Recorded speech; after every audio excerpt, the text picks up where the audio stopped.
So we're taking a first test drive in a 1950 Ford F1. And it's on a No Limit Engineering Retro 8 chassis. Coilovers all the way around.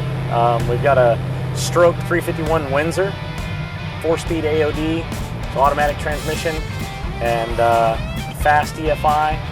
We've got American Auto Wire, wiring harness, vintage air conditioning, and bedwood products for some sweet ash bedwood. Before we give them to the customer, we make sure the brakes work, we make sure there are no leaks. He wanted a dark red burgundy. It's called medium garnet red.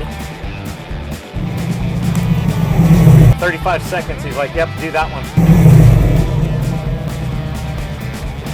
The turn radius on this No Limit chassis is fantastic. Very enjoyable.